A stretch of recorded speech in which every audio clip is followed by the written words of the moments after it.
Bismillahirrahmanirrahim. Assalamualaikum warahmatullahi wabarakatuh. Waalaikumsalam warahmatullahi wabarakatuh. Alhamdulillahirabbil alamin wassalatu wassalamu ala rasulillahil karim nabiyina Muhammadin wa ala alihi wa sahbihi ajma'in wa ba'd. Fa ya ahbaballahi wa ahbab rasulih sallallahu alaihi wasallam usi nafsi wa iyyakum bi taqwallahi faqad fazal muttaqun. Fala tamutunna illa wa antum muslimun. Faqala ta'ala ya ayyuhalladzina amanu taqullaha haqqa tuqatih wa la tamutunna illa wa antum muslimun. Saudara-saudariku dimanapun Anda berada, jumpa kembali dalam Madrasah Imam Al-Bukhari. Siang hari ini seperti biasa kita bersama santri dari Pukau, program utama pendidikan kadar ulama. Semoga kita semua senantiasa dirahmati oleh Allah Subhanahu wa taala, diberikan taufik Allah sehingga mudah kita dalam membahas segala hal, mudah memahaminya dan mudah mengamalkan dalam kehidupan kita. Dan lebih daripada itu, semoga seluruh amal ibadah kita diterima oleh Allah Subhanahu wa taala sampai hari ke-9 ya. Sekarang ya, hari 9 di bulan Ramadan. Baiklah, hari ini kita akan kembali melanjutkan kajian kita masih dari bab Kitabus Shaum. Ya, kitab As-Shaum itu urutan keberapa temanya? 30 ya. Dari berapa pembahasan? 97. Jadi diingatkan kembali di Sahih Al-Bukhari itu ada 97 tema, ya kan? Nah, kemudian dari setiap tema itu nanti ada subbabnya ya, yang disebut dengan bab, subtemanya. Jadi dari setiap kitab tema ada subtema disebut dengan apa? Bab. Setiap bab ada hadisnya, ada dalil-dalil terkait. Nah, ini kita masuk di kitab atau tema ke-30.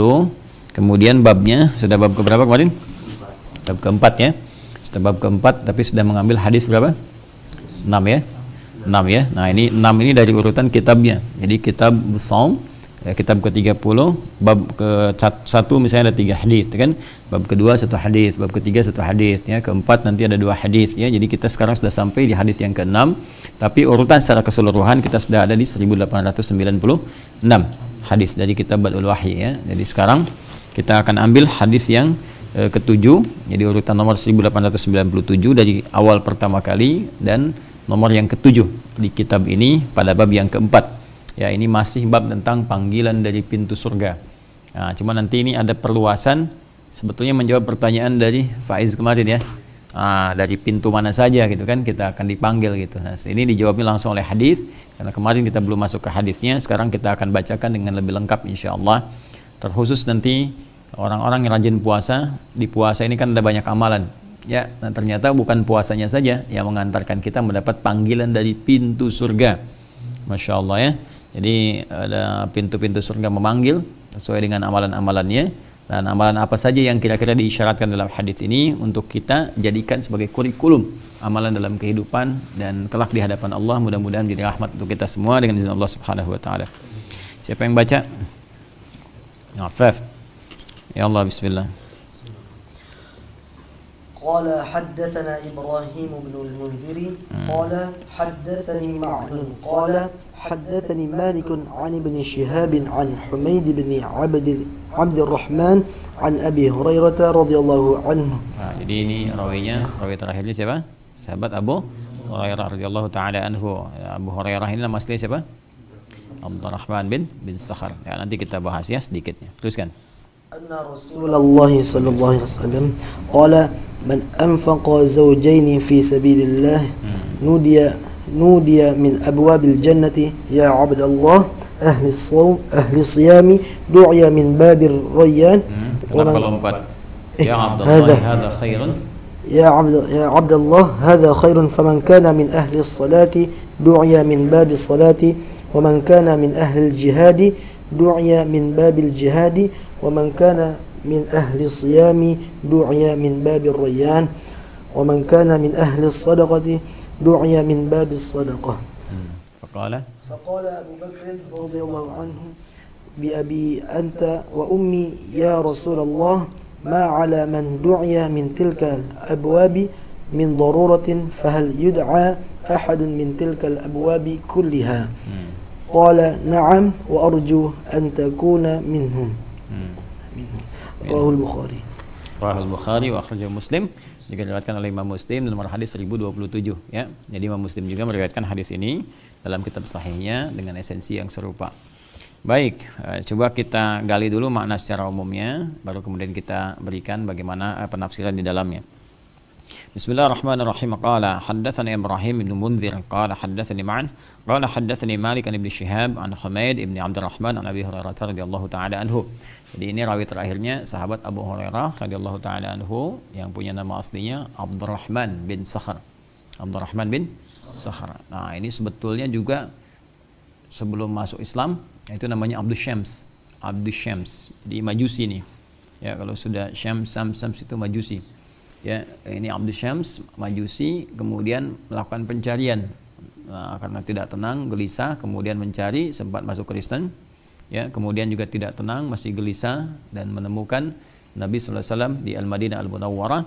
Kemudian melihat perjumpaan dengan Nabi dari akhlaknya, perilakunya, sikapnya, ajarannya, dan menemukan agama fitrah yang sesungguhnya. Kemudian masuk Islam. Pada saat itu sudah tahun ke-7 Hijrah. Ya, 7 Hijriah. Jadi Nabi itu wafat kisaran tahun 10 Hijrah. Ya, 10, jadi 3 tahun sebelum Nabi wafat, 3 tahun. Nah, tapi dalam 3 tahun ini saya ingin tegaskan begini, ada 2 hal yang penting kita teladani dari sahabat mulia ini. Ini beliau kemudian berubah nama jadi Abdurrahman. Abdus Syams itu kan hambanya matahari, maka dirubah menjadi Abdurrahman, hamba Allah yang maha rahman. Ya, qulid Allah awidur rahman ayam matadhu falahul asma. Nah, surat keberapa itu? 17 Al-Isra ayat 110 ya. Panggillah Allah atau panggil Ar-Rahman. Jadi kalau kita ingin menjadikan hamba mengikut kepada pencipta Khalik, maka sertakan setelah kalimat Abdun hamba ya, nama-nama yang mulia bagi Allah Subhanahu wa taala, bisa Abdullah, Abdurrahman kan, Abdurrahim dan sebagainya. Nah, jadi beliau kemudian mengganti nama menjadi Abdurrahman. Abdurrahman, hamba Allah yang maha penyayang. Nah, ini yang paling menarik begini. Yang paling menarik adalah yang tadi sebelumnya ini ada pelajaran. Jadi kalau ada nama-nama yang kira-kira bertentangan dengan syariat, gitu kan? Nah, itu secara syariat bisa diganti. Ya, bahkan nanti ada ketentuan tegas untuk mengganti. Kalau nama-namanya terkesan ada unsur kemusyrikan, ya, atau nama-nama yang memang bertentangan dengan syariat dalam Islam, itu wajib diganti. Ya, misalnya nanti ada nama Abdus Syaiton misalnya kan. Nah, itu bahaya ya, langsung harus diganti. Haram hukumnya memberikan nama seperti itu. Kemudian misalnya tanpa kita ketahui, nanti satu saat kita belajar tentang setan ya, supaya kita bisa menjauhi ya, bukan jadi kenalan, jadi supaya kita jauhi ya. Nah, itu setan itu nanti punya nama-nama ya. Setan menggoda orang wudu misalnya Walhan ya kan. Setan menggoda orang sholat misalnya Khanzab, atau ada yang disebut Khinzib ya kan. Nanti banyak nama-nama ya. Setan rumah ya kan, ada Dasim ya, Dasim perempuannya Dasima. Karena ada setan laki-laki, setan perempuan. Allahumma inni a'udzubika minal khubuthi wal khaba'ith ya. Nah, jadi jangan sampai nanti ada nama, punya nama anak misalnya dikasih nama Walhan. Nah, itu nggak boleh ya. Ini nama setan gitu kan. Ntar dia wudunya nggak pernah sempurna. Atau nama-nama makruh ya, yang tidak disukai. Ya, nama itu kan bagian dari doa. Ya, jadi nama itu sedangkan doa mukhul ibadah. Ya, inti dari ibadah. Jadi kalau seseorang diberi nama, diharapkan dengan doanya itu, dengan namanya menjadi doa kebaikan dalam hidupnya. Maka jangan berikan nama-nama yang membuat dia kemudian menjadi tidak nyaman dengan nama itu ya, akan menjadi tersakiti atau jadi beban dalam kehidupan ya. Misalnya dikasih karena bapaknya hobi nonton artis tertentu lawak, lalu dikasih namanya nama lawak misalnya kan anaknya gitu kan, sehingga jadi candaan di kemudian hari. Nah, itu juga mesti dievaluasi. Atau nama-nama misalnya yang kira-kira menghasilkan sesuatu yang sulit ya. Ibunya misalnya ketika lahiran tengah dalam keadaan galau gitu kan, kemudian anaknya dilahirkan perempuan ya, si cantik yang galau misalnya kan. Nah, itu juga tetap harus dievaluasi sehingga tidak memberikan kesan yang tidak baik dalam kehidupan ya. Dan jangan terlalu aneh, misalnya si cantik anti galau ya kan, si ganteng pantang gelisah misalnya. Itu ya, cari yang bermanfaat lah, cari yang kira-kira banyak maknanya yang bagus ya. Kita pengen bisa jadi ahli hadis, misalnya kita katakan Abdurrahman ahlul hadis kan, atau Muhammad misalnya kan mufassirul hadis, boleh lah gitu kan. Muhammad talibul hadis boleh gitu ya. Cari yang baik-baik maknanya. Baik, di sini mengganti nama menjadi Abdurrahman. Nah, ini punya 2 kemuliaan. Yang pertama, beliau itu termasuk orang-orang yang punya visi yang jauh ya, nalar yang tajam sekali, orang yang cerdas. Jadi beliau berpandangan begini, ini saya nih melihat Nabi SAW sudah sepuh gitu kan, usia 60 tahun kan, saya terlambat nih ya. Jadi karena beliau merasa terlambat dibandingkan sahabat yang lainnya. Jadi orang belajar dari Nabi sejak beliau masih dalam keadaan fisik kuat, berjuang bersama Nabi SAW, banyak pelajarannya seperti sahabat Abu Bakar As-Siddiq radhiyallahu ta'ala anhu, Umar bin Al-Khattab, kan, Utsman bin Affan, Ali bin Abi Thalib dan lain-lainnya, ridwanullah alaihim jami'an. Itu udah lama belajar dengan Nabi. Ya, karena sudah lama, banyak ilmunya, ya, banyak sekali amalannya dan sebagainya. Maka beliau visinya adalah harus mengejar. Ya, harus mengejar di sisa hidup Nabi yang ada, sisa hidup beliau juga Abu Hurairah radhiyallahu ta'ala anhu, ya, harus dimanfaatkan sepenuhnya untuk belajar dari Nabi, ya, mendampingi Nabi sallallahu alaihi wasallam dalam setiap aktivitas. Jadi itu visinya. Dia ada sebagian sahabat yang dari awal juga keislaman bersama Nabi, tapi kan punya aktivitas juga. Ya, aktivitasnya misalnya ada yang bekerja juga seperti Abu Bakar Siddiq kan, beliau juga berniaga, kan. Kemudian ada yang ya aktivitasnya macam-macam lah, ya. Ada yang aktivitasnya bekerja, ada yang di kebun, ada yang niaga, ada yang macam-macam. Jadi nggak semua orang bisa menyertai Nabi. Kadang ada yang ke majelis Nabi, ada yang mungkin sedang berniaga keluar negeri, kan. Sampai ada surah Al-Quraisy itu kan, ya li ilafi Quraisyin ilafi rihlatash syita'i was. Jadi kalau berniaga kan keluar. Ada yang sedang ke Yaman, sedang ke Syam dan sebagainya. Jadi nggak sempat menyertai Nabi sallallahu alaihi wasallam.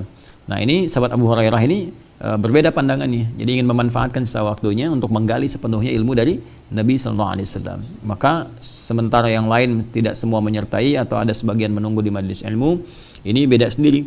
Kadang menunggu depan rumah Nabi dan melihat lebih banyak aktivitas dari Nabi, sehingga banyak meriwayatkan hadis-hadis yang bahkan yang detail spesifik.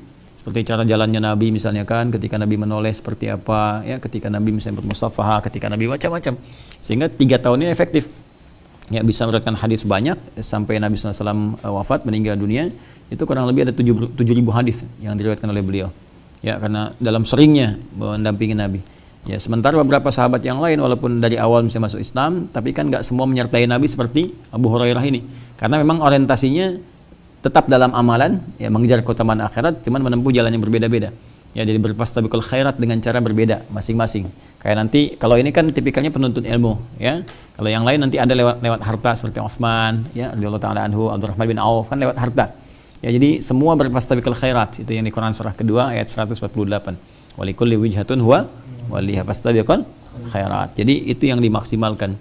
Nah, Abu Hurairah memilih jalan dengan ilmu. Jadi ibadah itu nanti bisa dengan ilmu, bisa dengan harta, ya, bisa dengan fisik, tenaga, seperti Bilal dengan tenaga. Dan itu kan, ya, itu kita maksimalkan. Ada yang memang mau menggabungkan dengan ketiga-tiganya. Ya, dia mencari ilmu, juga dapat harta yang cukup untuk bisa beribadah dengan hartanya, bisa zakat, sedekah, ya. Seperti misalnya Utsman bin Affan juga, ya, Abdurrahman bin Auf kan, Abu Bakar As-Siddiq, ya, ilmunya cukup baik gitu kan, walau tidak seperti Ali bin Abi Thalib untuk mendalami ataupun Abu Hurairah. Ya, tapi ada dasar-dasar keilmuan yang juga bisa beramal lewat harta dan sebagainya.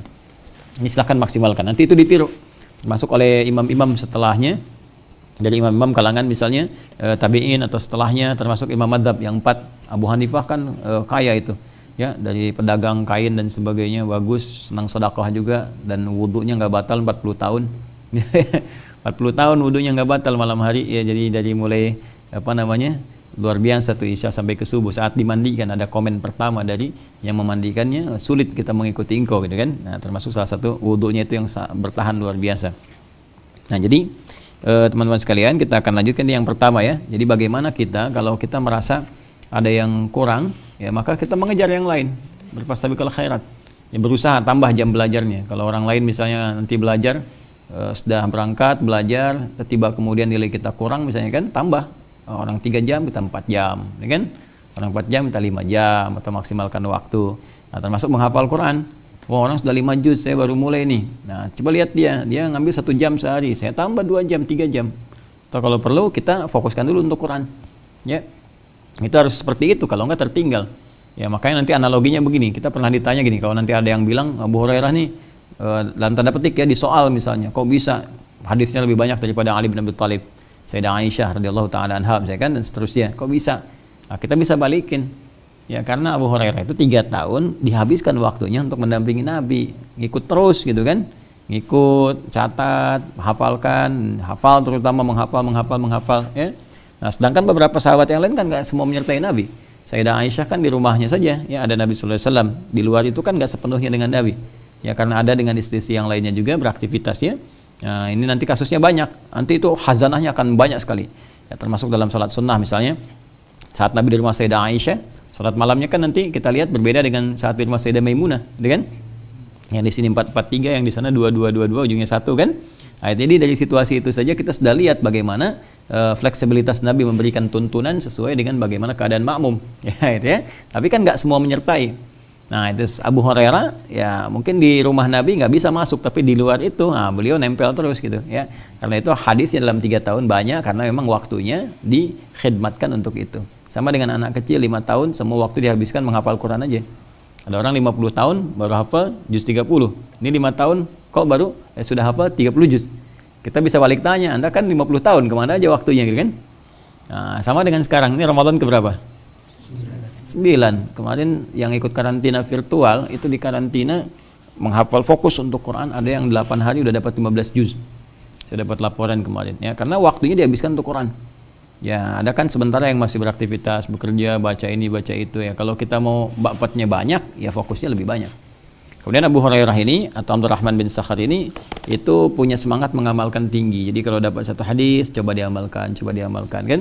Sampai ketika beliau dapat arahan untuk menyayangi ya sekitaran, merawat sekitaran, baik hewan, tumbuhan dan sebagainya, dan menemukan anak kucing kecil, dalam bahasa Arab disebut Hurairah, ya maka dirawat dengan baik, malam-malam diselimuti ya, kemudian disuapi makan dan sebagainya sampai suka dibawa dimasukin ke jubahnya. Ya sampai satu kali ada riwayat menyebutkan bertemu dengan Nabi, kemudian keluar anak kucing kecil itu, ya maka Nabi mengatakan anta Abu Hurairah, kamu bapaknya anak kucing kecil. Artinya kalau ada orang sayang kepada anak kucing, ya nampaknya kamu lebih sayang karena kamu seperti bapak sayang kepada anaknya. Ya, nah, itu belum ada Ummu Hurairah tuh. Ya atau Ammu Hurairah, pamannya anak kucing. Nah, dari situ dikenal dengan sahabat Abu Hurairah. Baik, di antara hadisnya ini, anna Rasulullah sallallahu alaihi wasallam qala, bahwa Rasulullah sallallahu alaihi wasallam pernah bersabda, man anfaqa zawjaini fi sabilillah. Siapa yang mampu menginfakkan zawjaini? Zauj itu apa? Awas kalau salah-salah nanti kalian bahaya ini. Ya harus paham, makanya di sini nggak boleh sembarangan. Coba kalimat zauj pertama di Quran kan disebutkan di Al-Baqarah 35. Wa qulna ya Adamu uskun anta tuh kan. Dan kami firmankan ya, kami perintahkan kan kata Allah Subhanahu wa taala kepada Adam alaihissalam. Wa qulna ya Adamu uskun, Adam, silakan kamu sekarang tempati tinggal ya anta engkau wa zaujuka dan istrimu, pasanganmu di surga kan. Jadi zauj itu artinya apa? Di ayat tadi istri kan. Sekarang si zauja ini kalau salah baca kalian bahaya. Man anfaqa zauja ini siapa yang bisa menginfakkan dua istrinya di jalan Allah tuh gimana itu? Ya bahaya tuh. Ya zauj juga bisa berarti suami. Jadi zauj itu artinya netral asalnya. Ya zauj artinya apa? Netral. Jadi pasangan. Ya, yang sepasang itu zauj namanya. Ya, sesuatu yang sepasang itu zauj. Ya, jadi kalau ada kata zauj itu kalau di rumah tangga, ya, nanti dipasuti suami istri, bisa suami bisa istri. Ya, kalau kita bicara gender tambah tak di ujungnya zaujah. Kalau untuk waris pakai itu. Tapi kalau dalam konteks umum itu maknanya pasangan. Ya, setiap yang pasangan disebut zauj. Ya, makanya di orang-orang Arab kalau kita beli sendal sepasang zauj. Ya. Kamalana urid zauj, ya dua sepasang gitu. Jadi jangan diartikan suami atau istri saja. Ana uridu hadza zauj gitu. Pengen sendal tapi pakai zauj maksudnya sepasang, bukan sendal untuk calon istri ya. Repot. Ya jadi pemahamannya begitu, setiap yang sepasang ya. Jadi zauj itu sesuatu yang sepasang atau sesuatu yang saling mengikuti, melengkapi, terus gitu dilakukan. Ya, itu zauj namanya dalam bahasa. Nah, jadi di sini kita bisa artikan kalau sifatnya umum, man anfaqa zaujaini, siapapun. Kalau udah ada man itu bentuknya tunggal tapi maknanya luas. Ya, ismun mausulin. Ya, yadullu 'alal fardiyatil jama'. Jadi isim mausul konjungsi menunjuk kepada sesuatu yang tunggal tapi maknanya jama' luas. Jadi bisa laki-laki, perempuan, ya, tua, muda, besar, kecil dan seterusnya. Sepanjang ia beriman. Kita teruskan. Baik, hadisnya man anfaqa zaujaini, siapa yang menginfakkan, ya di sini zauja ini punya 3 tafsir. Ya, punya tiga tafsiran. Ya. Baik, yang pertama adalah segala yang berbentuk pasangan, berbentuk 2 paling minimal. Jadi pasangan itu kan 2 paling minimal, ya. Jadi bisa maknanya luas. Bisa misalnya tentang materi uang, ya dirhamaini atau misalnya dinaraini, ya kan? Kalau ditarik ke kita misalnya juta ini gitu kan, dolar ini gitu ya, ke konteks kekinian. Jadi siapa yang menginfakkan di sini zauja ini bisa diartikan materi, semacam misalnya dirham ini 2 dirham. Itu kan jadi kan sepasang, bukan cuma 1 koinnya saja gitu kan, atau dinar ini 2 dirham 2 dinar. Jadi bukan cuma satu tapi sepasang ya, ada dua itunya. Kemudian apa namanya, seperti sekarang misalnya alfa ini 2.000 gitu kan, bukan cuma satu aja tapi dua, atau misalnya $2 gitu kan, dan seterusnya. Jadi ada yang mengartikan di sini sifatnya dua yang saling melengkapi. Ada yang mengartikan sesuatu yang menjadi kebiasaan tadi, yang melengkapi artinya rajin infak. Ya, sehingga dengan saling memberi ini dia terus membiasakan diri untuk berinfak. Ya, jadi zaujaini di sini yang pertama ada yang mengartikan dua, ya, yang berarti dipasangkan. Ya, kemudian ada yang mengartikan juga sesuatu yang rutin dilakukan. Ya, jadi double itu dalam arti dia nggak sekali-sekali aja infaknya, tapi rajin, ya, menjadi rutin gitu. Jadi kita bisa artikan siapa yang rajin infak fisabilillah gitu kan. Nah, itu arti yang kedua. Kalau yang pertama, siapa yang berinfak cukup banyak gitu kan, atau dalam arti dia ngasihnya dua gitu kan, ini menunjukkan sesuatu yang beda dari biasanya. Atau yang kedua diartikan siapa yang rutin berinfak, ya, fisabilillah di jalan Allah. Ada yang juga mengartikan sinfa ini, ya, dua amal soleh. Sinfa ini minal amalis soleh, ya, minal amalis soleh, ya, atau minal amalis solehah. Jadi dua hal yang termasuk amal soleh. Ya, jadi siapa yang mampu mengerjakan, ya, kalau di sini berarti anfaqo di sini kalau diartikan sinfaini minal amalis saleh, mengerjakan artinya siapa yang mampu mengerjakan dua bagian dari amal saleh. Di ini tiga tafsirnya. Ya, yang pertama itu berinfak dengan kadar yang banyak, minimal tadi dua hal, ya, dua bagian. Yang kedua ada yang mengartikan yang rajin berinfak, ya kan? Yang ketiga ada yang mengatakan ini sinfaini minal amalis salihah. Jadi dua bagian dari amal saleh. Amal solehnya apa? Ditafsir oleh hadis berikutnya nanti keterangannya. Jadi nanti akan disebutkan amal-amal soleh ini. Nah, minimal siapa yang bisa ngerjain dua, nah itu yang mendapatkan pandangan baik gitu ya. Nah, kita teruskan dulu. Qala man anfaqa zawjaini fi sabilillah. Ya, Nabi SAW bersabda siapa yang mampu berinfak, ya, rutin di jalan Allah, atau jadi kebiasaan berinfak di jalan Allah, atau ada artinya cukup banyak berinfak di jalan Allah, atau ada juga yang mengartikan di sini tadi beramal dua di antara amal-amal berikut. Ya, jadi kalau kita nanti bisa artikan dari mana saja silahkan. Ya kan sekarang banyak amal-amal begini ya. Sekarang misalnya kayak kemarin ada bangun masjid ya, kayak kita sekarang lagi bangun pesantren, ya kan, disiapkan. Terus kan infak itu ada yang rutin tapi dia bikin apa namanya, semampu maksimal yang dia bisa berikan. Misalnya 100.000 per bulan dia bikin rutin, kan. Nah, ada yang kedua kan ada yang Allah titipkan harta, dia infakkan banyak, misalnya kan ada yang 100 juta, 200 juta dan sebagainya. Kan ada bisa dipahami seperti itu di bagian yang pertamanya. Ada yang dipahami ini ada amal-amal berikut ini yang bisa mengerjakan dua dari itu yang akan mendapat penilaian di sisi Allah. Jelas ya? Nah, tapi syaratnya semua itu punya penilaian di sisi Allah jika fi sabilillah, dilakukan di jalan Allah. Ya, ada yang mengartikan di sini jihad spesifik dalam arti ada tuntutan untuk terlibat dalam medan tempur, medan perang ketika tuntutan itu ada. Ya, ingat ya, sekarang keadaannya nggak sama ya. Jadi jangan hati-hati, jangan sampai latah. Kalau ada kalian ngajak-ngajak kumpul ya, kemudian ada kajian-kajian yang tiba-tiba ini jihad, ayo bom ini siapkan, kemarin panci udah, besok bikin bom termos ya, bom kulkas dan sebagainya. Itu hati-hati ya, yang seperti itu jauhi ya, tinggalkan aja karena nggak masuk pada standar-standar yang telah dibangun dalam syariat Islam ya. Kecuali nanti kalau ada tuntutan-tuntutan yang memang dibenarkan secara syariat, maka nggak boleh sembarangan orang memfatwakan kecuali ada otoritas ya yang tertentu yang memberikan pandangan. Kemudian fisabilillah yang kedua diartikannya lebih luas, semua kegiatan yang dilakukan karena Allah. Ya, termasuk misalnya dalam konteks ini untuk madrasah ya, untuk sekolah tadi pesantren, untuk orang-orang belajar di jalan Allah ya, untuk masjid misalnya, itu semua fisabilillah. Jadi infak bisa disalurkan misalnya untuk pembangunan masjid boleh, untuk biayai orang-orang sekolah boleh, ya untuk misalnya bangun pesantren bisa, ya, untuk majlis ta'lim boleh. Oke, di majlis ta'lim kan suka ada kotak infak ya, di masjid ada kotak infak dan sebagainya itu. Ya. Kemudian nudiya min abwabil jannati ya Abdullah hadza khairun. Ya, maka dia akan dipanggil dari pintu-pintu surga, ya Abdullah hadza khair. Ya, amalan kamu ini bagus. Ya, amalan kamu ini bagus. Ya, mungkin ini yang tafsiran ketiga ini agak mendekati. Ya, tafsiran ketiga, siapa yang melakukan dua perbuatan yang bagus ya, dia amal saleh, ya kemudian akan dipanggil dari pintu-pintu surga. Ya, dipanggil dari pintu-pintu surga karena ini satu kalimat ditafsirkan oleh hadis-hadis yang lain. Walaupun dua yang pertama pun bisa masuk dalam tafsiran itu. Ya. Jadi karena ada kalimat gini, nudiya min abwabil jannati, akan dipanggil dari pintu-pintu surga. Jadi di sini diharapkan setidaknya dari sekian pintu itu kita dipanggil dari 2 pintu gitu kan. Nah, bukan satu kebiasaan 1 pintu saja. Nanti kita jelaskan tafsirnya. Ya Abdullah wa hamba Allah hadza khair. Gitu kan? Ini bagus sekali gitu kan. Ini bagus sekali. Faman kana min ahli shalah du'iya min babis shalah. Nah, ini dia. Maka siapa yang termasuk dari ahli salat, maka dia akan dipanggil dari pintu salat. Jadi di surga nanti disebutkan setidaknya ada 8 pintu surga. Dan 8 ini kembali kepada amalan-amalan pokok yang bisa kita maksimalkan saat di dunia. Jadi sepanjang kita masih hidup, kalau bisa diinventarisir, catat tuh amal apa saja itu semua. Yang pertama yang dasar, yang paling pokok yaitu salat. Ya, itu yang paling pokok, jelas itu. Semua orang Islam pasti akan dapat panggilan dari pintu salat.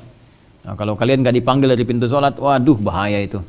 Ya, innalillahi wa inna ilaihi rajiun. Dia kan harus berbahaya itu. Ya, harus siap-siap betul itu. Ya, karena salat itu menjadi ukuran utama. Ya, inna awwala ma yuhasabu bil 'abdi yaumil qiyamati as-shalah. Amal pertama yang dihisab oleh Allah dari kiamat apanya? Salat. Karena itu salat jadi amalan pokok. Itu salat itu penanda keimanan. Alladzina yu'minuna bil ghaib wa yuqimunas shalah. Wa ma kana Allahu liyudhi'a manakum. Jadi salat itu penanda iman. Jadi kalau orang enggak salat berarti ada bermasalah di imannya. Bahkan mungkin enggak punya iman. Inna bainar rajuli ya al-farqu bainar rajuli wa bainas syirki wa bainar kufri wasyirki tarkus shalah. Ya, jadi perbedaan antara seseorang yang beriman dengan yang tidak beriman, baik karena kufur banyak maksiat atau tidak beriman atau syirik, yaitu terlihat ketika dia meninggalkan salat. Ya, jadi pertama kali pintu yang memanggil orang beriman pasti itu lewat pintu salat. Ya, jadi hati-hati yang pokok ini jangan sampai tinggal. Ya, terlambat pun kita gelisah apalagi tertinggal. Jelas ya? Nah, jadi ini bagian yang pertama. Nah, kalau kita ingin maksimal di situ, nanti maksimalkan tambahan sunnah. Dia ada nanti pintu salat itu kan masih umum tuh. Dia ada pintu tahajud tuh kan. Nah, itu maksimalin tambah sehingga panggilan lebih kencang gitu kan. Baik, kemudian setelah itu ada waman kana min ahlil jihad du'ya min babil jihad. Siapa yang termasuk dalam kalangan mujahid dipanggil lewat pintu apa? Pintu jihad. Jadi kalau ada tuntutan tadi misalnya kita akan membela iman karena negara diserang misalnya kan, nah, maka kita dapat di situ bela negara dengan niat ibadah kepada Allah. Karena kalau negara yang dikuasai oleh orang-orang tertentu yang zalim, kita juga akan terancam ibadah kita. Ya, ibadah kita misalnya sulit untuk ke masjid, sulit untuk puasa, sulit untuk macam-macam, sehingga bela negara ini dalam konteks kehidupan kita berbangsa, tapi niat kita untuk beribadah kepada Allah Subhanahu wa taala dalam mempertahankan iman. Itu yang dilakukan oleh para ulama kita dulu. Ya, para ulama kita dulu bahkan sejak zaman-zaman sebelumnya. Ya, kenal Pangeran Diponegoro? Nggak kenal di mana? Ya, Pangeran Diponegoro kan, ya, itu kan Muslim bukan? Muslim, pangeran tapi alim juga, alim itu kan besar. Ya, perang Diponegoro kapan terjadinya itu? 25 menit setelah maghrib, 1825. 18.00 kan maghrib, 1825 sampai 1830 tuh. Ya, itu 5 tahun itu luar biasa. Pangeran Diponegoro luar biasa. Pakai jubah tidak? Pakai jubah, pakai sorban tidak? Sorban, pahlawan nasional bukan? Pahlawan nasional, ya jadi itu pahlawan nasional banyak pakai jubah, jenggotan tidak, jenggotan gitu kan. Jadi kalau ada orang sekarang nyoal jenggot, dia kurang baca sejarah dia. Ya, pahlawan nasionalnya jenggotan, gitu kan. Pakai jubah tidak, pakai jubah. Jadi bukan pahlawan Arab tuh, nggak ada yang orang bilang Pangeran Diponegoro pahlawan Arab, Imam Bonjol pahlawan Arab. Itu pahlawan nasional. Jadi nasional itu Bhinneka Tunggal Ika, gitu kan. Jadi pakaian aja berwarna-warni tapi punya jiwa yang sama, nasionalismenya tinggi, kemudian jiwa ibadahnya itu luhur. Ya, tapi niatnya apa? Ibadah. Niatnya ibadah karena Allah. Ya, termasuk juga para ulama-ulama setelahnya. Ya, Hadratus Syekh Kiai Haji Hashim bin Asy'ari, ya kan? Kiai Haji Ahmad Dahlan. Terus Kiai Haji yang di Tasik siapa? Masa nggak apa? Zainal Mustafa. Yang di Bekasi siapa? Kiai Nur Ali, ya kan? Ntar Ugi belakangan besok ya. Nanti Kiai Ugi belakangan insya Allah ya, dari Sudan. Susukan dekat Banjaran ya. Susukan itu apa itu bahasa ini Romawi sih, sungai ya. Sungai ada sungai ya di sana kan, sungai kan di Banjaran ya. Apa namanya? Sungai Ciherang. Ciherang, tahu nggak Ciherang? Ciherang itu Cibening, sini Jati Bening, Herang itu Bening ya. Di tempat lahir saya juga ada di Pandeglang Ciherang. Ya, dulu saya SD punya teman di Ciherang. Ada 2 saya, laki-laki sama perempuan. Satu Agib, yang kedua Ira. Itu dulu teman saya SD tuh. Masih ingat saya. Di daerah Ciherang ada. Tapi cai banyak karena kita banyak air di Indonesia ya. Ciherang apalagi? Ciamis, ya kan? Chicago. Di sini Chicago, di Amerika Chicago. Baik, udah balik lagi ke sini ya. Ya, jadi seperti itu orang berniatnya berjihad, ya, berjihad di jalan Allah. Karena itu kalau kita ngaji misalnya Riyadhus Shalihin 1896 hadis di babul ikhlas, kitab yang pertama, pembahasan pertama itu jelas, ya, diadukan pada Nabi sallallahu alaihi wasallam ada orang yang berjuang. Ya, pertama dia berjuang karena ingin dikenal sebagai orang hebat saja. Ya, pemberani gitu ya, pemberani. Yang kedua, dia berjuang hanya untuk sekedar konteks kehidupan kelompok aja. Jadi untuk kelompok dia, kalau kita misalnya berjuang demi daerah kita, bangsa kita atau negara kita gitu kan secara umum. Yang ketiga, ada yang disebut dia berjuang, dia tegakkan karena Allah. Ya, dia tegakkan karena Allah. Jadi lakukan semua karena Allah, lillah. Dan kalau sudah semua karena Allah, semua lingkaran lingkungan kita juga dapat. Ya, misalnya gini, apakah dengan bekerja karena Allah lantas kita jadi turun bekerjanya? Tidak. Justru lebih semangat. Yang direktur tetap jadi direktur dan jujur, nggak ada korupsi karena merasa ketika bekerja diawasi Allah, harus tepat waktu, ini kan karena dihisab. Ya, jangan sampai minta hak lebih tinggi daripada kewajiban, itu pasti gitu. Nah, pejuang juga kata Nabi, litakuna kalimatullahi al-ulya, siapa yang berjuang gitu kan untuk menegakkan kalimat Allah itu yang paling tinggi, maksudnya dia lakukan ibadah karena Allah Subhanahu wa taala untuk menunjukkan itu. Ya, fahuwa fi sabilillah, maka itu yang dimaksud fi sabilillah. Makanya ulama-ulama dulu, teman-teman sekalian, ya, dan saudara-saudariku dimanapun Anda berada, itu mereka niatkan semua karena Allah. Dan konteks perjuangannya, konteksnya adalah terkait dengan aktivitas yang dikerjakan. Bisa jadi bela negara, bela bangsa, gitu kan, mengusir penjajah pada waktu itu. Ya, sampai ada resolusi jihadnya, kayak Haji Hashim bin Asy'ari.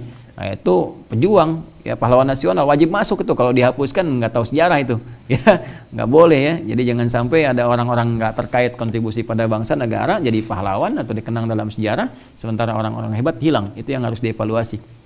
Ya, kayak Haji Ahmad Dahlan itu yang mendirikan Muhammadiyah, gitu kan?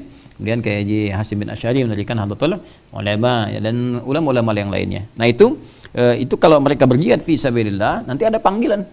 Ya, saat kembali kepada Allah. Saat kembali kepada Allah, bukan sekarang, ya. Makanya kita disebut mukmin, orang beriman yang yakin. Di antara keyakinan kita, wabil akhirati hum yuqinun. Ya, Al-Baqarah ayat keempat, wabil akhirati hum yuqinun. Ya, dan mereka yakin ada kehidupan nanti setelah kita meninggal. Karena yakin kita beramal. Kalau nggak yakin ngapain beramal? Makanya orang-orang yang nggak sholat, orang-orang yang nggak puasa, karena nggak yakin. Ya, tapi kan kita nggak ada ruginya, sama-sama meninggal juga. Nanti setelah meninggal kan baru ketahuan. Ya kan? Setelah meninggal kita baru tahu, karena kita yakin ada kehidupan setelah kita wafat dan ada bekal yang berbeda yang harus kita siapkan. Bekalnya apa ya? Sholat itulah kita, ibadahlah, puasa lah gitu ya. Nah, keyakinan itu yang menjadikan kita beribadah saat ini. Kalau kita nggak yakin ada kehidupan setelah wafat, ngapain kita ibadah? Karena itu orang-orang yang nggak ibadah, yang nggak sholat, yang macam-macam, mereka nggak yakin ada kehidupan setelah ini, ya kan? Atau mereka punya konsep berbeda. Ya, nanti kita lihat setelah meninggal akan ketahuan. Ya, siapa yang benar, siapa yang kemudian ya berada dalam jalur yang harus diluruskan kembali. Paham di sini ya? Jadi keyakinan kita itu, dan itu bisa diuji. Dan di muka bumi, di dunia ini, yang menawarkan keyakinannya diuji hanya Islam. Silahkan dicek. Ya, Islam itu membuka dialog, silahkan dicek. Bahkan Quran menantang. Kalau ragu pada Quran, silahkan bikin semisal Quran. Ya, coba kitab suci mana di muka bumi ini yang membuka kepada semua kalangan untuk menguji kebenarannya? Cuma Al-Quran. Silahkan Anda cek. Wa in kuntum fi raibim mimma nazala ala fa'tu bi suratim misli. Al-Baqarah ayat 23 itu kan. Kalau kalian ragu terhadap Al-Quran, ragu aja, silahkan cek, buktikan. Ya, dari tata bahasanya, dari isinya, dari mu'jizatnya, nggak ada seperti Quran. Ya, nggak ada. Nanti lain waktu kita bahas, sempurnakan. Jadi ini gambaran bahwa kebenaran risalah kita. Kenapa kita yakin? Karena semua hal di Islam itu bisa diuji. Ketuhanan ada ujinya, silahkan diuji. Ada logikanya di Al-Quran. Ya, ini loh yang harusnya Tuhan punya sifat begini. Kalau bukan begini berarti bukan Tuhan. Ada ngujinya. Ya, sholat juga diuji, silahkan. Jadi semua. Jadi akhirnya ketika kita membuka untuk diuji dan menemukan kebenarannya, di situ keyakinan kita makin kuat. Makanya dasar kita itu di Islam ilmu. Ya, bahkan tauhid pun pakai ilmu. Fa'lam annahu la ilaha illallah. Quran surah 47 ayat 19. Fa'lam, mesti punya ilmu. Annahu la ilaha illallah. Dasar kita ilmu, pengetahuan. Jadi nggak ada di sini keyakinan di muka bumi ini yang menawarkan keyakinannya untuk diuji kecuali Islam. Ya, termasuk juga dengan kitabnya dan sebagainya. Dan sampai hari ini, ya, selalu yang menguji itu mengakui keunggulan-keunggulan yang tidak pernah menemukan kecacatan baik dalam Al-Quran atau hadis-hadis Nabi SAW sampai saat ini. Ya, dan buktinya semua sama. Coba, dari zaman Nabi SAW 15 abad sampai dengan sekarang. Ya, sholatnya kan sama. Ya kan? Sholat sama, ngaji sama, Qurannya sama. Sama. Mana ada yang bisa bertahan karya manusia seperti itu? Silahkan lihat kitab manapun di muka bumi itu bahasanya sama nggak dari sejak dia turun sampai dengan sekarang. Ya, coba cek. Jangan-jangan nanti ibadah di Bekasi sama di Bali beda bahasanya, ya kan? Atau sama di Padang, Sumatera beda, atau sama di luar negeri beda. Orang Islam sholat sama semua bacaannya. Nggak ada di Indonesia orang sholat misalnya, oh orang saya dari Pandeglang, Allahu Akbar, Jakarta Tuhan gua gede, ini Bandung Allah nu ageng, nggak ada, semua Allahu Akbar. Ya, sampai ke daerah Afrika sampai ke mana semua Allahu Akbar sama semua dari dulu sampai sekarang. Ini menunjukkan otentisitas atau kemurnian ajaran Islam. Itu jihad. Jadi yang kalau tidak ada panggilan jihad dalam konteks kemudian fisik, perjuangan fisik, maka jihad-jihad turunan itu berlaku. Ya, turunan yang pertama termasuk pokok itu menuntut ilmu. Talabul ilmi tafaqquh fid din. Dalilnya Quran surah 9 ayat 122. Wa ma kana al mu'minuna liyanfiru falawla nafara min kulli firqatin minhum liyatafaqahu fid din wa liyunziru qaumahum idza ilaihim la'allahum yahdharun. Jadi kalau misalnya nggak ada panggilan jihad secara fisik, maka menuntut ilmu itu setara, ya setara. Bahkan Al-Imam Al-Maraghi dalam tafsirnya Al-Maraghi itu mengatakan kalau jihad fisik itu nggak ada panggilannya, belum ada kondisinya, maka menuntut ilmu itu berada di atas jihad fisik. Artinya pahalanya tinggi, pahala tinggi. Nah seperti yang kita lakukan sekarang, kalian belajar sekarang ini. Nah, tapi harus benar tafaqquh, belajarnya supaya ingin paham dan mengamalkan lagi kembali ke masyarakat, ya berjuang yang ikhlas, ya. Jangan sampai agama digunakan jadi alat-alat untuk mencari dunia dan sebagainya. Nah, kalau kalian benar itu kalian mujahid. Ya. Nah, jadi kalau sekarang kalian belajar, tiba kemudian meninggal, maka statusnya mujahid fi sabilillah. Oke, mau begitu? Nah, bentar lagi ya, tak habis kajian aja. Kalau sampai ajalnya, kalau belum sampai ajal ya nggak bisa juga gitu ya. Ya, jadi sesuai ajal. Karena itu kita berusaha sepanjang hidup belajar. Tafaqquh fiddin sepanjang hidup. Ya, supaya status kita itu naik dari biasa menjadi mujahid. Update status terus, ya, update. Jangan cuma di Facebook, ya di YouTube, ya atau di yang lain-lain kalian update status.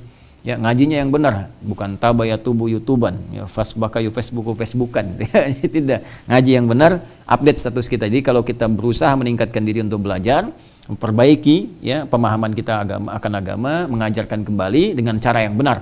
Sanad yang benar, itu status kita saat masih belajar itu naik menjadi mujahid fi sabilillah. Dan akan ditimbang di hari kiamat. Jadi nanti yang ditimbang itu kalau para syuhada yang terkait dengan peperangan, medan fisik, nanti darahnya ditimbang. Ya kan? Ya itu riwayatnya populer sekali. Tapi kalau pejuang kita seperti belajar sekarang, tintanya ditimbang. Nah, itu ilustrasinya. Ya, antum nulis-nulis berapa banyak kan keluar tinta dan sebagainya. Belajar para ulama tuh nulis kitab banyak-banyak tuh. Ini Al-Bukhari aja. Ini Sahih Al-Bukhari ini kan yang 1 jilid begini. Ya, kalau yang kita lihat syarah sederhananya 4 jilid. Yang Ibnu Hajar Al-Asqalani 18 jilid. Itu baru satu kitab ditulis 18 jilid. Nulisnya pakai apa? Iya, pakai tinta. Kan dulu belum ada komputer. Ya, pakai tinta begini gitu kan. Terus belum ada lampu seperti kita yang seperti sekarang. Ya, itu bahasa Spanyol cempor gitu kan. Kalau di di Cekoslovakia kan semprong. Lampu gini, lihat-lihat kan udah gitu pakai mesin tik. Mesin tik kan begini tuh cukup lama juga. Ya, itu 18 jilid, itu baru satu karyanya, belum yang lain. Yaitu tintanya ditimbang. Nah, itu yang mengatakan bahasa kiasan, sama-sama berjuang. Ya, sama-sama berjuang sampai akhir hayat. Nah, itu nanti insya Allah di hari kiamat akan dipanggil lewat pintu jihad. Wa man kana min ahli al-jihad du'iya min babil jihad wa man kana min ahli siyam du'iya min babir rayyan. Siapa yang termasuk ahli siyam? Ahli siyam, asyam, bukan asyap ya, asyam. Nah, itu nanti siapa yang termasuk ahli siyam dipanggil dari pintu rayyan. Ahlun itu dengan ghairu ahlin beda. Ya, sekarang gini. Kalau kita ingin katakan misalnya pemanah dengan ahli panah, beda nggak? Beda. Kalau ahli itu artinya apa? Sudah terbiasa, ya. Kalau dalam pekerjaan terbiasa. Nah, dunia takhusus, sudah spesifik, sudah spesialis. Jadi emang ada spesialisasi puasa. Jadi ketahuan nih. Ya, dan kebiasaan ini udah diketahui, ahli dunia juga udah paham nih. Udah nggak usah nawarin hari Senin, dia mah ahli puasa. Nah, udah ketahuan kan? Gitu. Dia udah nggak usah nawarin si fulan, dia mah puasanya puasa Daud, gitu kan? Nah, jadi ya susah ngetahui jadwalnya, itu candaan-candaan saja, tapi udah ketahuan dalam setiap kesehariannya udah kelihatan. Bukan cuma Ramadan yang dia kejar, ya setiap ada peluang untuk puasa dia puasa. Ya, puasa misalnya 6 hari bulan Syawal, Ya puasa misalnya yang apa puasa Arafat itu kan, kalau nggak ke haji kan ada puasa misalnya 10 Al-Muharram, Asyura dan lain-lainnya, kejar selama hidupnya, itu termasuk ahlus siyam. Ya, faman kana min ahlus siyam du'ya min babi ar-rayyan, maka akan dipanggil dari pintu namanya apa? Ar-rayyan. Jadi kalau kalian nanti punya anak dinamai Ar-rayyan pun, atau cari istri namanya Ar-rayyan, tapi kalau nggak puasa tetap nggak dipanggil dari situ. Ya, Ar-rayyan manggil saya Ar-rayyan nggak bisa. Nah, tetap harus latihan puasa. Jelas ya? Taib. Teruskan. Wa man kana min ahli shadaqati du'ya min babis shadaqah. Siapa yang termasuk ahli sedekah maka akan dipanggil dari pintu apa? Sedekah. Maka tugas kita sekarang adalah coba inventarisir ini semua. Ada amal apa saja? Kalau kembalikan ke awal hadis tadi, usahakan setidaknya ada 2 yang dipanggil. Ya, 2 pintu manggil. Kalau pintu sholat itu udah biasa. Ya, udah biasa. Ya, kalian dipanggil ya jangankan kalian yang bangun. Ya, Amil bangun, saya bangun, semua sholat, ya kan? Ya kan? Ya, jadi semua dari awal sampai generasi kekinian ya, insya Allah kalau sholat semua bangun. Tapi apa yang membedakan kita dengan yang lainnya? Ya, kalau mau spesifik misalnya ya tahajudnya tambah untuk di sholatnya. Tapi kalau kita ingin amalannya setidaknya beda dengan orang lain, setidaknya cari amalan lain lagi. Ya, misalnya dengan harta sedekah, kalau bisa sedekah. Jangan terfikir banyak dulu, keikhlasan dulu. Ya, punya anggaran dalam setiap bulan saya punya 30.000, sehari 1.000, nggak usah lihat orang. Ya, nggak usah lihat orang lain. Hubungan kita dengan Allah saja. Kemudian misalnya tadi di sini kita disebutkan misalnya tentang puasa ahli siyam. Coba puasa. Ya, ahli jihad, kita belajarnya yang betul, yang serius. Ya, jangan sampai kalian nanti kuliah duduk paling belakang, nggak pernah nanya gitu kan. Mau apa namanya, mau ujian pinjam kopian teman dan sebagainya. Itu jauh lah ya. Ya, coba belajar yang betul, duduk paling depan, tanyakan, ya gali. Ya, setelah itu jangan pulang sebelum pahami dulu di kelas. Setelah paham gini baru kalian pulang. Ya, malamnya evaluasi lagi, ya pelajari, gali. Nah, itu yang disebut dengan tafaqquh. Jelas ya? Nah, kemudian qala Abu Bakar radhiyallahu ta'ala anhu, sahabat Abu Bakar As-Siddiq ya kemudian mencoba bertanya kepada Nabi sallallahu alaihi wasallam, bi abi anta wa ummi, ya demi ibu dan bapakku gitu kan. Ini biasanya menunjukkan sesuatu yang serius. Jadi kalau kita ingin mengatakan sesuatu yang serius, bi abi anta wa ummi gitu kan, ya, demi sesungguhnya demi apa namanya, demi ibuku engkau, dan demi ayahku engkau dan ibuku gitu kan, itu menunjukkan sesuatu yang sangat serius. Ada sesuatu yang pengen sekali didapatkan atau pengen diketahui. Demikian kemudian menyampaikan. Ya, kadang-kadang ada redaksi yang sampai sumpah, walladzi nafsi biyadihi gitu kan, demi jiwaku yang digenggam oleh Allah Subhanahu wa taala, walladzi akramaka, demi Allah yang telah memuliakan engkau misalnya kan. Itu ada redaksi menunjukkan keseriusan. Ya Rasulullah ma ala man du'iya min tilkal abwab min daruratin fahal yud'a ahadun min tilkal abwab kulliha. Itu kan? Baik. Ma ala man du'iya min tilkal abwab min daruratin. Ya kan, itu kan seharusnya setiap orang itu bisa dipanggil dari satu pintu-pintu itu gitu kan, semestinya, khususnya pintu sholat tadi. Jadi kalau orang mau masuk surga kan harus dipanggil satu dari itu kan, ya kan? Di 8 pintu itu kan diturunin aja amalannya, pintu haji, pintu umrah, pintu puasa, pintu sholat, pintu sedekah, ya pintu jihad, turunkan amalan pokok itu.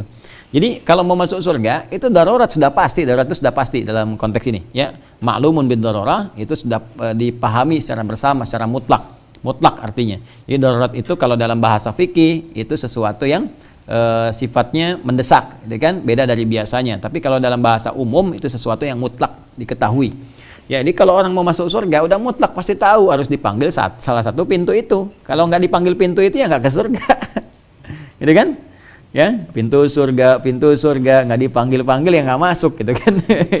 Ya, jadi harus mengamalkan satu diantaranya, terutama sholat. Nah, sahabat Abu Bakar ini pengen lebih daripada itu untuk mendapatkan kemuliaan sekaligus menunjukkan kesungguhan dalam beribadah.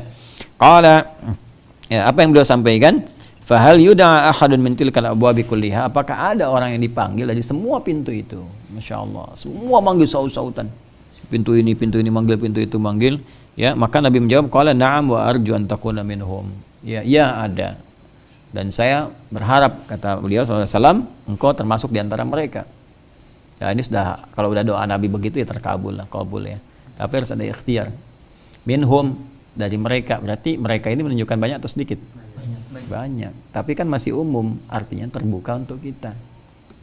Ya, terbuka untuk kita. Jadi kita harus ikuti teladani satu di antara Ya, termasuk seperti sahabat Abu Bakar radhiyallahu taala anhu. Apa yang dikerjakan oleh beliau ridwanullah alaihi, setelah itu beliau mencoba menginventarisir amalan-amalan yang mampu beliau kerjakan semua dan konsisten selama hidup.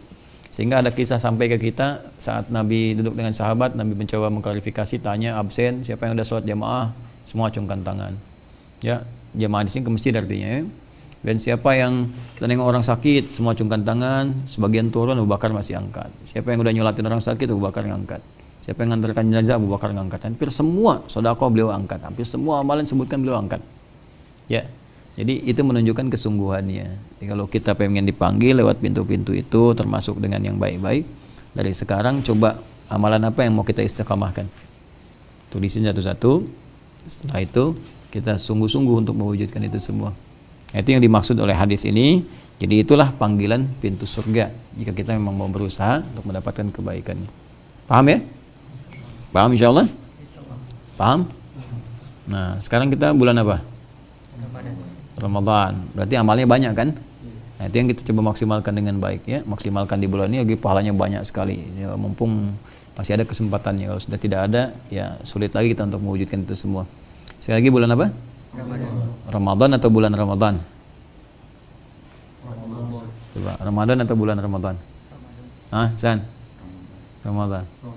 Ramadan. Bulan Ramadan. Ramadan. Nah, itu nanti kita lihat di hadis berikutnya. Apakah kita panggil Ramadan atau bulan Ramadan atau bulan suci Ramadan, ya, ataukah bulan penuh berkah dan sebagainya, kan? Nah, seperti apa panggilan yang benar? Nanti ada orang-orang yang saklek, nggak boleh bulan suci, apa semuanya nggak suci, gitu. Oh, atau nggak boleh bulan panggil Ramadan. Nah, kita lihat nanti apa sesungguhnya panggilan yang tepat untuk bulan Ramadan dan apa makna Ramadan. Jangan-jangan yang panggil Ramadan bulan Ramadan nggak tahu lagi artinya Ramadan itu apa. Emang Ramadan itu apa? Itu loh yang jagain toko kelontong depan, itu Pak Ramadan gitu kan. Sama orang nyariin hilal kan, orang lagi lihat-liatin hilal di pantai kan, awal-awal dia malah nyari security karena ada Pak Hilal lagi tidur, lagi cari-cari. Ya, jadi itu yang nanti kita betulkan. Baik, sekira itu ya, paham insyaallah ya? Baik, ada pertanyaan? Tidak, karena kalau sudah paham nggak boleh nanya. Ya ayyuhalladzina amanu la tas'alu an syai'in tubdalakum. So, kalau orang-orang beriman, kalau masih punya iman, kalau persoalan sudah jelas dipahami, jangan banyak bertanya lagi. Khawatir banyak bertanya itu menjadikan yang jelas semakin tidak jelas. Paham insyaallah? Ada pertanyaan? Tidak. Kalau gitu kita cukupkan. Pemirsa dimanapun Anda berada, alhamdulillah kita menyelesaikan kajian Madrasah Imam Al-Bukhari di hadis bab yang keempat, hadis yang ketujuh. Alhamdulillah, semoga Allah berkahi kita semua. Semoga Allah memberikan pemahaman yang baik untuk kita amalkan, dan semoga Allah memberikan kesempatan pada kita untuk meniti amalan yang baik sebelum kembali kepada Allah dalam kebaikan insyaallah. Allahumma taqabbal minna innaka antas sami'ul alim, tub 'alaina innaka antat tawwabur rahim. Allahumma ij'alna ya Allah min ahli al-Qur'an, min ahli siyam, min ahli al-qiyam, wa mimman du'iya ya Allah min tilkal abwabi kulliha. Wa sallallahu ala sayyidina Muhammad wa ala alihi wa sahbihi ajma'in. Wa akhiru da'wana subhanakallahumma wa bihamdika nashhadu an la ilaha illa anta nastaghfiruka wa natubu ilaik. Walhamdulillahi rabbil alamin. Assalamualaikum warahmatullahi wabarakatuh.